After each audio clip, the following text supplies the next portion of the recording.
I did. I think I'm late for work. No, I just said because of the post office. I said you were up there rescuing me from the post office. I'll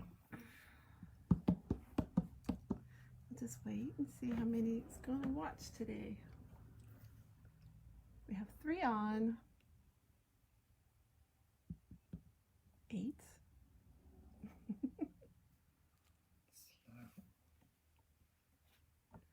Hi, Amy. Marilyn Rayfuse. Nancy. Hi, Patty. Debbie. So far, I know all these names. Mildred. Karen's watching. Good. Hi, Karen. I got a parcel ready to mail you. Just waiting for something. Hi, Kristen. And Nancy, all the way from Alberta, I think, if I remember right. And Gail. Okay, so we have 32, and it is, hi Janine. Caramel. We have 33 watching, and it's 11 o'clock, so I think I'm going to start the class. Hi, Susan. Okay, so this is the first class of the One Block Wonder. Sorry, it's the Wavelength Bargello is what I call it, the Wavelength. Okay, this is a basic Bargello quilt that I do without a book. So if you have the book and you're following along, it's going to be a little bit off from that. First, I have mine all cut so that I can show you guys, but I'm going to cut some binding here for quilts because I have many quilts that need binding. And I'm going to show you how I cut many layers so that when you guys get cutting, it's nice to layer your cuts. I try to do 6 cuts, 6 layers of different colors, but you guys do whatever you're comfortable with. Okay, so I'm going to move this back so we can get a view. And can we tilt that down? Hi, Laura. Keep going. Keep going. What about there? Okay, so I am going to take 6 colors. Ignore the shading here. This is all for my binding for my quilts that I have to do. I'm going to put 6 layers on top of each other. So you need 12 colors for your Bargello class, cut at 2.5 inches. And you're going to need 12 strips out of each one of those colors. I am layering 6 layers of fabric because that's what I like to work with. But you guys can cut individually if you like, or whatever you're comfortable with. Just make sure you have a nice sharp blade. And I'm going to mention this in case I forget it when we get going on. When you guys start stitching with your sewing machine, make sure you decrease the length of your stitch. If you're at 2, I would go down 2 notches. If you're at 2.5, which most machines go to, I would go to 2 levels down to make a small stitch, because we're going to do lots of counter cutting. If you don't make a smaller stitch, you're going to run into trouble. Oops. Oops. You're going to run into trouble. That should be good there. Okay, right there. So what number would you recommend then to put your stitch? Well, every machine has a different numbering system, so I just go down a couple of levels. It could be your 2.5 could go down to 2.2 and then 2, or it could go right down to 2. I would go down 2 levels on my stitch length. Why is that so loose? Sorry, ladies. Are you okay there? So so I'm going to do a straightening up cut. And when I It's that joint right there. Okay. So I'm going to do a straightening up cut. When I have this many layers of fabric, it's shaking because of the machine, not because of my Wi-Fi, ladies. When I do my straightening cut, I'm going to come up to the top first, and I'm going to cut down about 10 inches, right like there. And then I'm going to come down from the bottom up and go like this.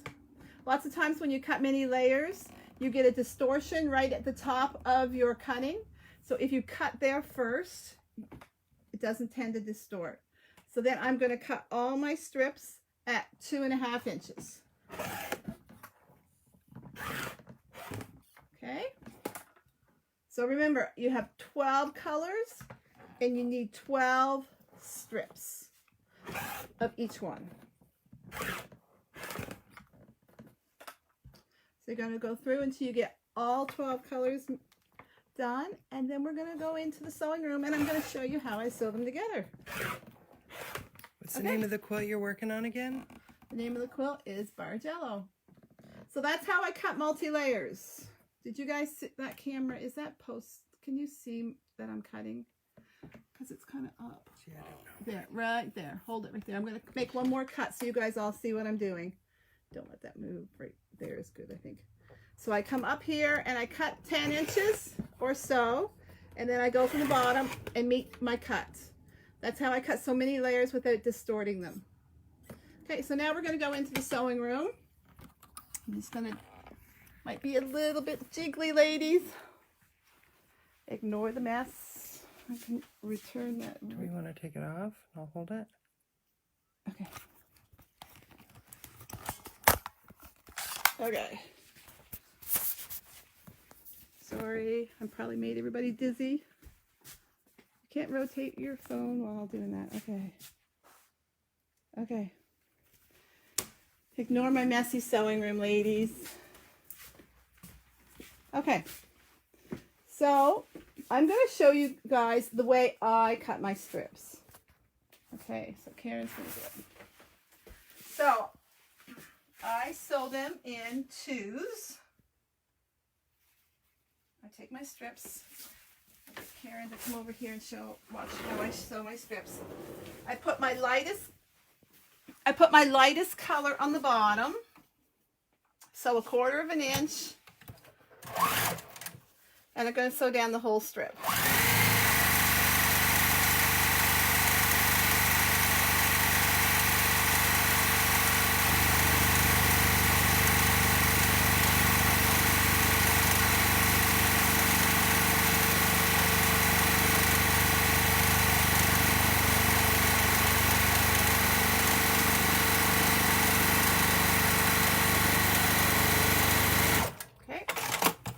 Then I'm going to pick up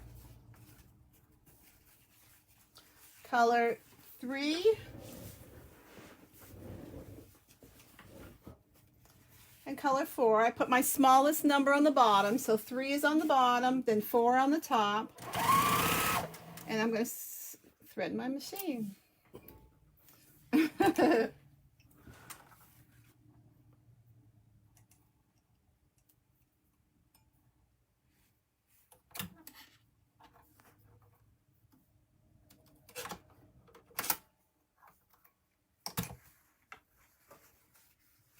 I had to stop and think which machine I had to thread because they all thread a little bit different.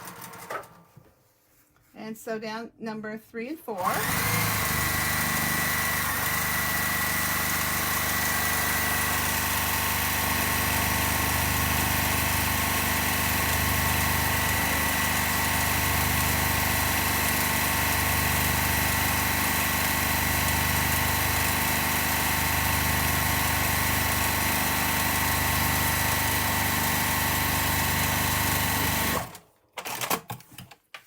So I'm not going to press them at this point. I'm going to open them up and I'm going to put 2 and 3 together.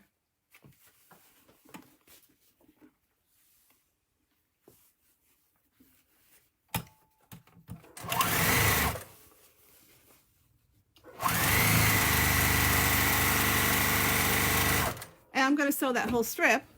And then I'm going to end up with a unit that looks like this.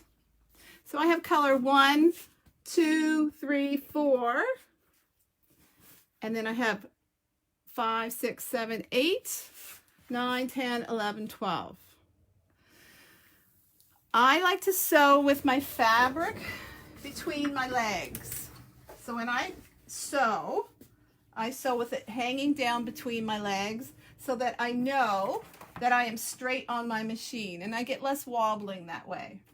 and I sew them in groups of 4, because I find if I add more than, if I go 2, 4, 6, 8, 10, 12, then I get some weight over here, and I find that I get some distortion. So what I do is I sew them in 3 groups of 4, and then I'll pick them up and sew them together. And some people will pick them up and start sewing at the bottom and go up that way. If you feel like you're getting any distortion, you can do that. Sometimes that'll correct it. But if you pick these up like this, let's take this out of here. Patty's asking, did you cut full width strips, 44 inches? Yeah, I did. Just like I did out on the cutting mat. They're all 45-inch fabrics. And then I am sewing color 4 to color 5. See how it hangs right between my legs? It's straight on. It's not going to distort. I'm not going to pull it. I'm just going to let it feed through the machine like it naturally wants to.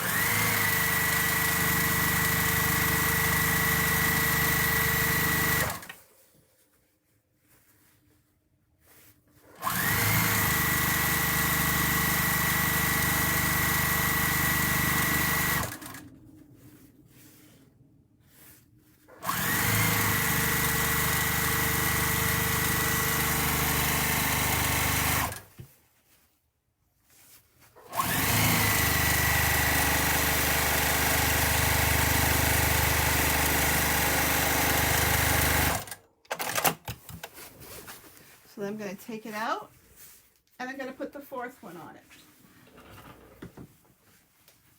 The 3rd set of 4, actually.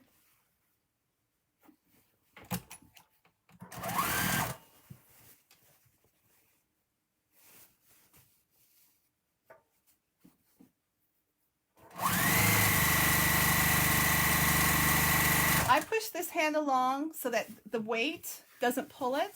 So I usually follow along here just so that it goes straight through the machine.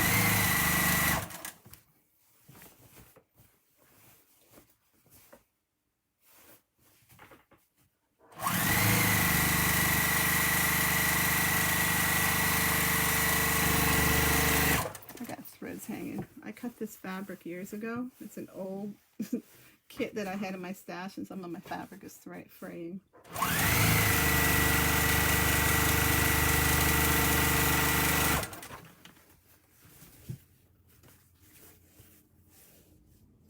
See all these strings? It catches on my foot.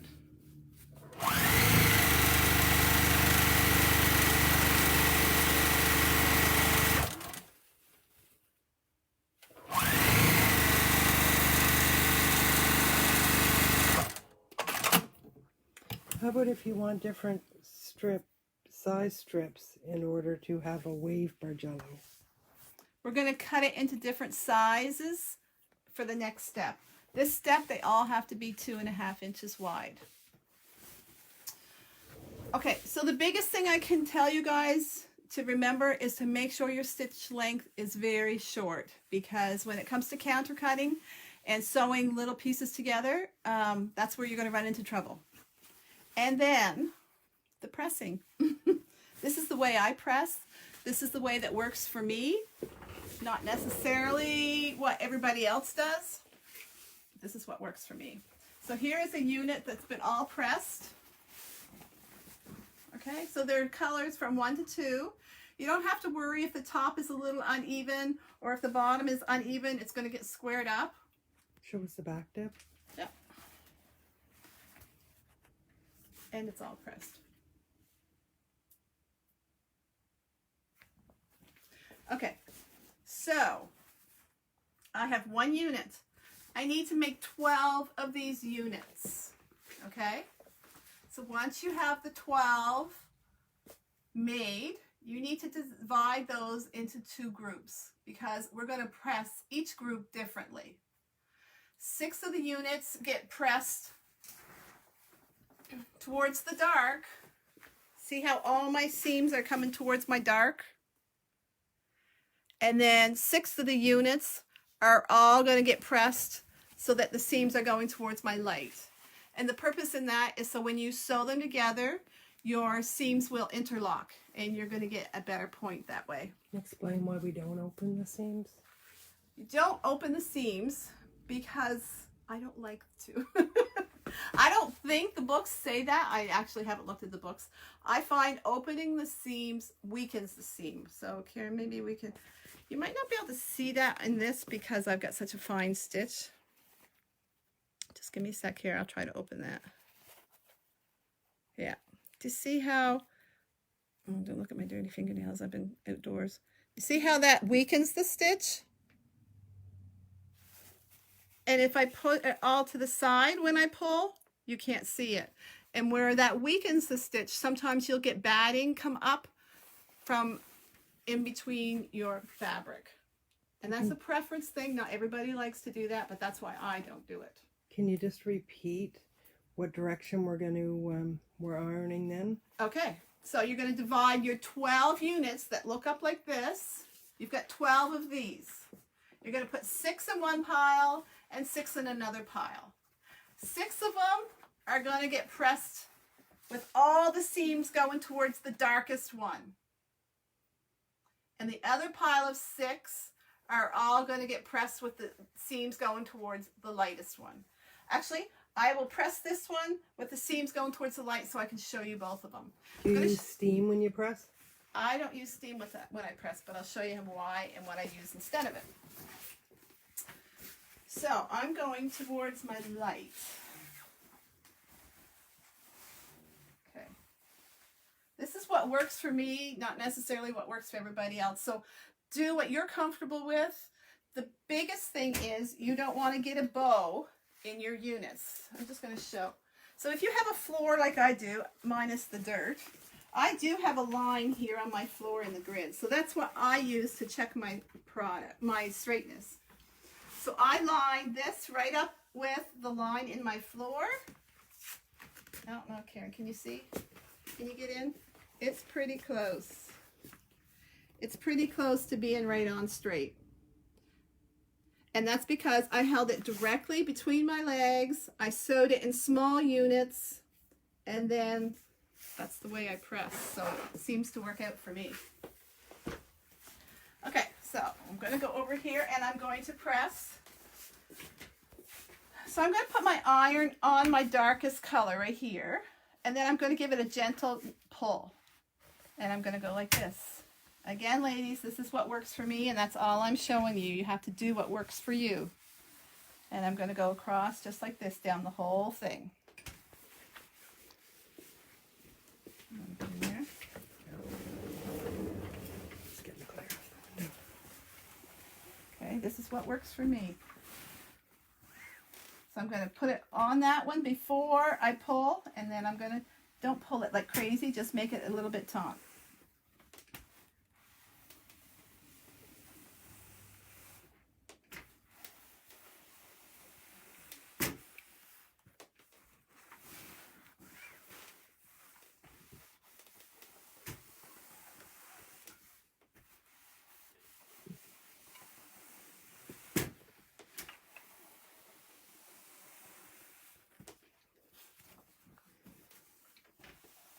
Hi, Chris. Chris is on, is she? Yeah. What kind of iron are you using, Deb? I am using a cheap half-price Jobby from Canadian Tire, and the brand is Hamilton Beach. And I love it. Okay, so I've got that ironed out fairly good. To me, I don't see any bowing in it or any waving. Thank you, Karen. But I do see some wrinkles.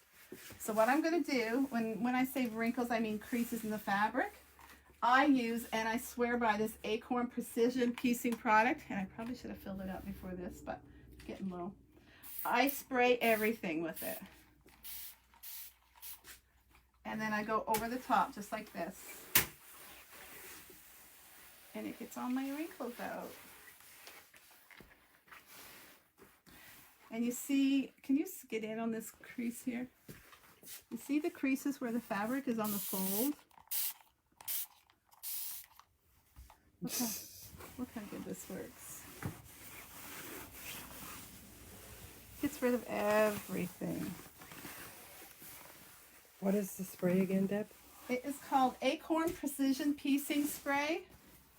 And it is amazing for taking wrinkles out and creases. Lots of times when I get to the end of bolts, it's all wrinkled on there, or the beginning of the bolts. Do you sell it? Yeah, I sell it in my shop. Okay, so I have 2 units completely done now. I have 1 unit that is pressed towards the light. See how they all come over to this direction? And I have 1 going towards the dark. So I am going to keep them in separate piles. I'm going to have 6 in this pile and 6 in this pile. And that is your homework until next Monday. So when Can we show the spray? Yeah, the spray right here. Acorn Precision Piecing. It's really good stuff. How much is that a bottle? They come with the spray bottle for $28. The refills are $23, but if you bring this back empty, I refill it for $18. And it lasts a long time. I love the product. So just make sure you bring back your bottle and it gets filled at a pretty good price. Could you use Best Press spray? I find Best Press doesn't take out the creases and the folds as well as this stuff does. And that's my main reason. I do sell Best Press. I do refill your bottles because a lot of people really like Best Press, but I prefer this product. It's a preference thing. So. And tell people you don't wash your fabric before. I don't wash my fabric before. A lot of fabric. And if you're a person that washes your fabric, you're going to wash your fabric, and that's great. I'm not trying to change your mind. I'm just saying that a lot of the fabric nowadays actually comes with a piece of paper, and I can post that later. Comes with pieces of paper, and it's saying there's no need to pre-wash. It's a new generation, and they do things differently. Having said that, if I got a piece of red that really is iffy, sometimes I will wash it, but not often.